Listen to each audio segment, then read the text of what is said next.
Eran los bravucones y camorristas, los fanfarrones más osados y los bebedores más descarados de Farintown. Se trataba de John Coolrec y de su compinche, el ladino lenguambustera Canul. Muchas veces yo, un muchacho de pelo encrespado, me he acercado a hurtadillas hasta la puerta de la taberna para escuchar sus juramentos, sus discusiones blasfemas y sus salvajes canciones marinas, medio temeroso, medio admirado de aquellos insensatos lobos de mar. Toda la gente en Farintown les miraba con espanto y fascinación, pues no eran como el resto de los hombres de la ciudad. No se contentaban simplemente con comerciar a lo largo de la costa y entre los bajíos infectados de tiburones. Los esquifes y las yolas no estaban hechos para ellos. Ellos navegaban lejos, mucho más lejos que cualquier otro marino del pueblo, pues se embarcaban en grandes veleros que atravesaban las olas espumosas y blancas, surcaban los grises e inquietos mares y recalaban en puertos de tierras extrañas. Recuerdo que eran tiempos difíciles en la pequeña ciudad costera de Farintown cuando John Coolrec regresó a casa acompañado de su solapado amigo, lenguambustera, haciendo resonar sus pasos arrogantes por el entarimado de madera de la calle. Envueltos en sus alquitranados chaquetones de marino, con la daga siempre lista colgando en sus fundas de cuero, gritando saludos y chanzas a sus conocidos más allegados, besando alguna que otra doncella que se aventuraba a pasar demasiado cerca de ellos. Y luego, calle arriba, bramando las notas de una canción marina, a duras penas medio decente. Cómo se reían los vagos, los haraganes y los borrachos al paso de aquellos dos héroes desesperados, cómo vitoreaban y se carcajeaban sin freno de todas sus bromas. Pues para los habituales de la taberna y para los más débiles de entre los recios habitantes del pueblo, aquellos hombres de lenguas desenfrenadas y bruscos modales que contaban relatos de los 7 mares y lejanos países, aquellos hombres, digo, eran valientes guerreros, sujetos honorables que habían elegido el camino de la sangre y el fuego. Y todos les temían, así que cuando golpeaban a alguien o insultaban a una mujer, las gentes cerraban los ojos y no hacían nada. Y cuando John Coolrec forzó a la sobrina de Moll Farrell, nadie se atrevió a poner en palabras lo que todo el mundo pensaba. Moll jamás se había casado, y ella y la muchacha vivían solas en una pequeña cabaña al borde de la playa, tan cerca de la orilla que, cuando el mar estaba arbolado, las olas casi lamían su puerta. Las gentes del pueblo consideraban a Moll como una especie de bruja, y ella era una mujer adusta, delgada y vieja, que casi nunca hablaba con nadie. Se ocupaba de sus propios asuntos y apenas subsistía gracias a la pesca de almejas y a la recogida de tablas que flotaban a la deriva. La muchacha era bonita, pequeña, vanidosa y un poco estúpida. Una hembra a la que se podía seducir con facilidad, pues de otra manera jamás habría caído en las lobunas lisonjas de John Coolrec. Recuerdo que era un gélido día del invierno y un viento cortante soplaba del este, cuando la vieja dama llegó a la calle mayor del pueblo gritando que la muchacha había desaparecido. Todos fuimos a buscarla por la playa y entre las sombrías colinas que se erguían tierra adentro. Todos salvo John Coolrec y sus compinches, que se quedaron en la taberna jugando a los dados.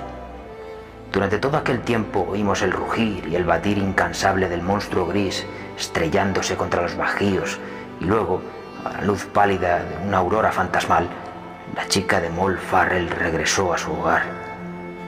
La marea la arrastró suavemente sobre las húmedas arenas, dejándola prácticamente al lado de la puerta de su casa.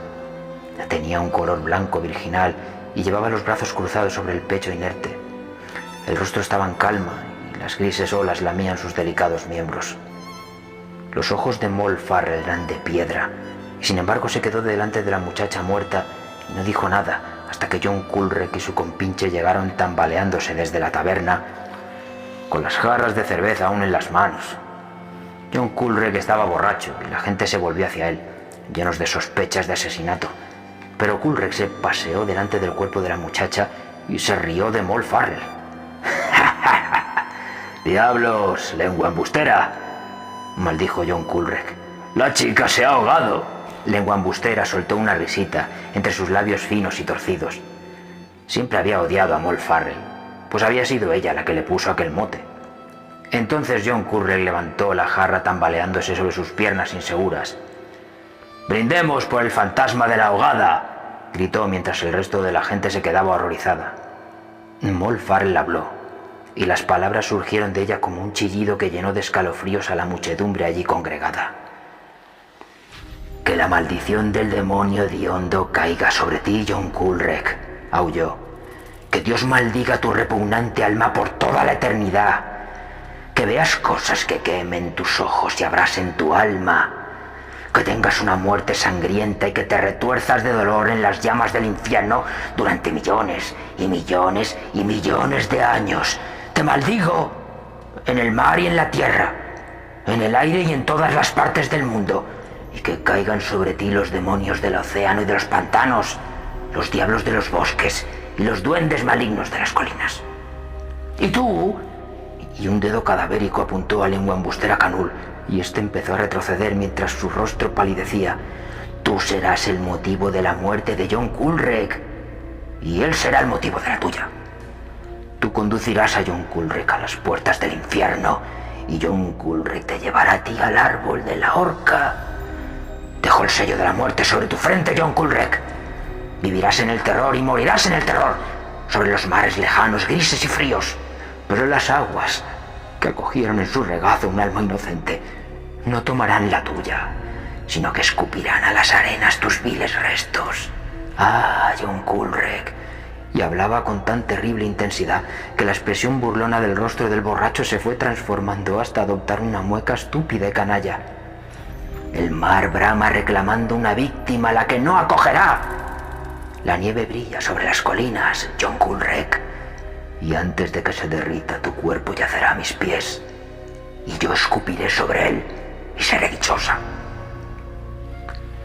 Coolrec y su compinche zarparon al amanecer para una larga travesía, y Moll volvió a su choza y a la recogida de almejas.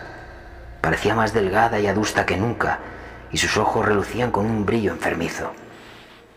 El tiempo fue pasando y la gente murmuraba que los días de Moll estaban contados, pues cada vez se asemejaba más al fantasma de una mujer, pero ella siguió a lo suyo, rechazando cualquier ayuda que le ofrecieran. El verano fue corto y frío, y la nieve que brillaba en las desnudas colinas no llegó a derretirse, algo bastante extraño que motivó muchos comentarios entre los habitantes del pueblo. Cada anochecer y cada aurora, Moll se acercaba a la playa, miraba la nieve que aún relucía en las colinas y luego sus ojos regresaban al mar y contemplaban las aguas con feroz intensidad. Los días volvieron a acortarse, las noches se hicieron más largas y oscuras, y las mareas gélidas y grises lamieron de nuevo los lóbregos bajíos, trayendo consigo a los punzantes vientos del este cargados de lluvia y aguanieve. Y un día lúgubre, una nave mercante entró en la bahía y echó amarras, y todos los curiosos y haraganes se acercaron hasta los muelles, pues aquel era el barco en el que John Coolrec y lengua embustera Canul habían zarpado. Lengua embustera bajó por la rampa de madera, más furtivo que nunca, pero John Coolrec no estaba con él. Canul sacudió la cabeza entre los gritos de la gente que le preguntaba. «Coolrec desertó del barco en un puerto de Sumatra», dijo. «Tuvo una riña con el patrón. Quería que yo también desertara, pero no. Yo tenía que ver a mis camaradas de nuevo, chicos». Lengua embustera Canul caminaba medio escondiéndose cuando, de repente, empezó a retroceder al descubrir que Moll Farrell se abría paso entre la gente. Durante un rato se quedaron mirándose el uno a la otra. Luego los adustos labios de Moll se torcieron en una terrible sonrisa. «Tienes sangre en la mano, Canul», le espetó de repente, pillándole tan de sorpresa que lengua embustera no pudo evitar frotarse la mano derecha sobre la manga de la izquierda. «¡Ay, apártate, bruja!», gruñó con súbita rabia, andando a grandes zancadas entre la gente reunida alrededor. Sus compinches le siguieron en dirección a la taberna. Creo recordar que el día siguiente fue aún más frío. Los jirones de niebla gris eran arrastrados a tierra por el viento del este y las playas y el mar permanecían bajo un manto gélido. Ningún barco zarparía aquella jornada y los lugareños se quedaron al calor de sus hogares o contando historias en la taberna. Fue entonces cuando Joe, mi amigo, un chico de la misma edad que yo, y yo mismo vimos el primer hecho extraño de los que iban a acontecer. Ambos éramos unos jovenzuelos alocados, con poco juicio, y estábamos sentados en un pequeño bote de remos que se balanceaba en el extremo de los muelles, tiritando de frío y esperando a que fuera el otro el que sugiriera que nos fuéramos de allí, pues en realidad no existía ninguna razón para permanecer en semejante lugar, excepto que era un buen sitio para construir castillos en el aire sin ser molestado. De repente Joe levantó la mano. «Ch, chitón», dijo, «¿no oyes eso? ¿Quién puede estar ahí fuera en un día como este?»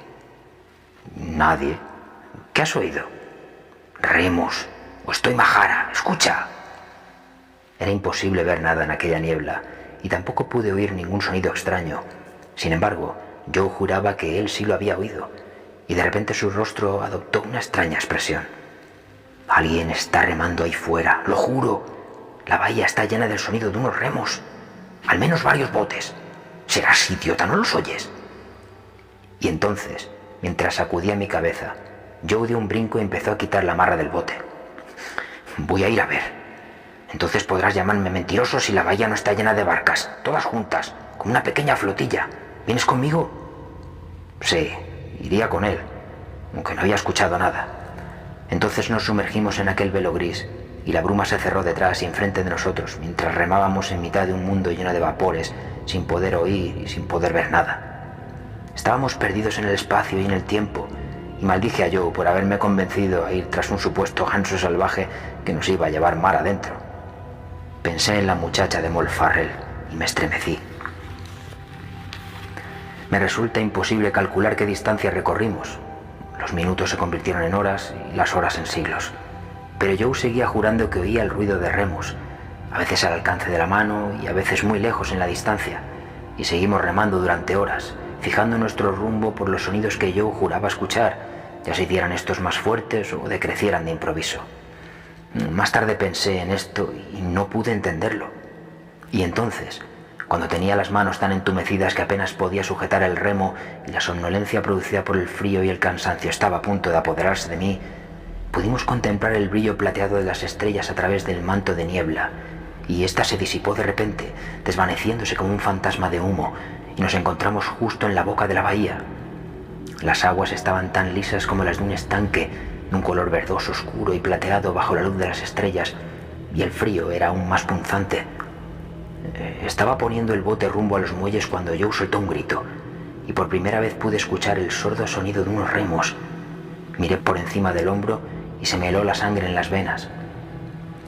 La proa enorme y sombría de un barco surgía por encima de nosotros, una figura extraña y grotesca que se recortaba contra las estrellas, y mientras contenía la respiración, la nave desvió su rumbo y pasó a nuestro lado produciendo un curioso susurro que jamás había escuchado en ningún otro barco.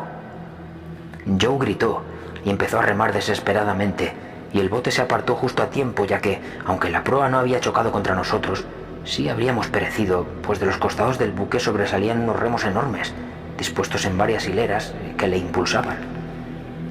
Aunque jamás había visto una embarcación semejante, sabía que se trataba de una galera, pero ¿qué hacía surcando nuestras costas?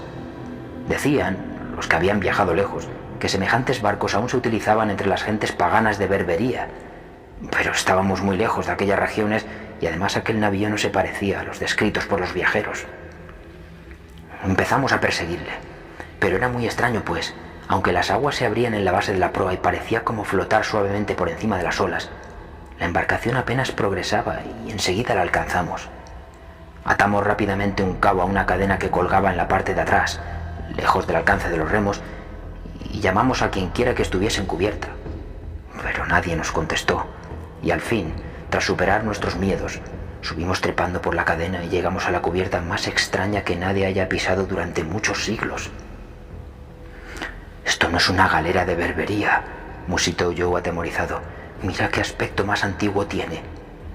Parece que se va a desmoronar de un momento a otro. Está todo podrido». No se distinguía ni un alma en cubierta y nadie parecía gobernar la larga vara que hacía de timón. Caminamos hasta la entrada de las bodegas y miramos escaleras abajo. Y entonces, si alguna vez hubo alguien en el mismo borde de la locura, esos fuimos nosotros.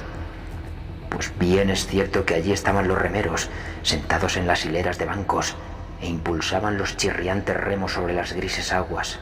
Sí, pero todos los que remaban eran unos esqueletos descarnados. Corrimos por la cubierta dando gritos, dispuestos a arrojarnos al mar, pero justo antes de llegar a la barandilla tropecé con algo y caí de cabeza sobre el entarimado y, mientras yacía allí, vi una cosa que hizo que mis miedos a lo que había en las bodegas se disiparan por unos instantes. La cosa con la que había tropezado era un cuerpo humano y, bajo la pálida luz gris que empezaba a asomar sobre las olas por oriente, pude ver que tenía un puñal clavado entre los hombros. Joe estaba en la barandilla, instándome a que saltara, y juntos nos deslizamos cadena abajo y cortamos la amarra del bote. Luego nos mantuvimos a distancia dentro de la bahía. Seguimos vigilando aquella siniestra galera y fuimos lentamente detrás de ella, llenos de asombro. Parecía dirigirse en línea recta hacia la playa que se extendía un poco más allá de los muelles y, mientras nos aproximábamos, vimos que el malecón estaba abarrotado de gente. Sin duda se habían dado cuenta de nuestra falta y ahora, bajo la luz pálida del amanecer, se habían quedado allí, sorprendidos ante la aparición que había surgido del lúgubre océano en medio de la noche. La galera siguió deslizándose en línea recta, mientras los remos producían un débil susurro, y entonces, antes de que llegara a las aguas poco profundas, se produjo un fuerte choque y una tremenda reverberación sacudió la bahía. La siniestra embarcación se desmaterializó delante de nuestros ojos hasta desaparecer por completo y, aunque las aguas verdosas en las que se encontraban parecían hervir, no quedó ningún rastro de maderas o desechos, ni tampoco se encontraron luego en los acantilados. Pero algo quedó flotando, algo más siniestro que unos simples trozos de madera. Desembarcamos entre los murmullos excitados de la gente que hablaba, aunque estos cesaron al instante. Moll Farrell estaba delante de su choza, una figura adusta que se recortaba contra la fantasmagórica aurora y señalaba hacia el mar con un dedo descarnado. Sobre la arena mojada, empujado por las olas susurrantes y grises, algo llegaba flotando, algo que la marea depositó a los pies de Moll Farrell, y allí se quedó, como mirándonos, mientras nos arremolinábamos a su alrededor, un par de ojos que ya no veían sobre un rostro inmóvil y blanco. John Kullrek había vuelto a casa. Se quedó allí tumbado, inerte y siniestro, pero la marea le mecía de un lado a otro y, al quedar sobre un costado, todos pudimos ver la empuñadura de la daga que sobresalía en su espalda, una empuñadura que habíamos visto cientos de veces sobre el cinto de lengua embustera Canul. «¡Yo le maté!», gritó Canul, mientras se estremecía, postrado ante nuestras miradas. «¡Mar adentro!». Una noche tranquila, en una reyerta de borrachos, yo le maté y le arrojé por la borda. Y él me ha seguido, me ha seguido desde aquellos lejanos mares. Su voz se convirtió en un susurro espantoso. Y todo por culpa de la maldición que no deja que el mar acoja su cuerpo. El pobre diablo cayó al suelo, temblando, con la imagen de la horca reflejada en sus ojos. ¡Ah! La voz de Moll Farrell sonó exultante y poderosa. Desde el infierno de los barcos perdidos, Satán ha enviado un navío de siglos pasados. Un navío rojo de sangre, manchado con el recuerdo de horribles crímenes. Ningún otro gobernaría semejante embarcación. El mar se ha tomado cumplida venganza y me ha concedido la mía. Mirad, mirad cómo escupo sobre el rostro de John Kullrek. Y con una espantosa carcajada le lanzó un escupitajo mientras la sangre afloraba a sus labios. Y el sol se irguió al fin entre las olas incansables.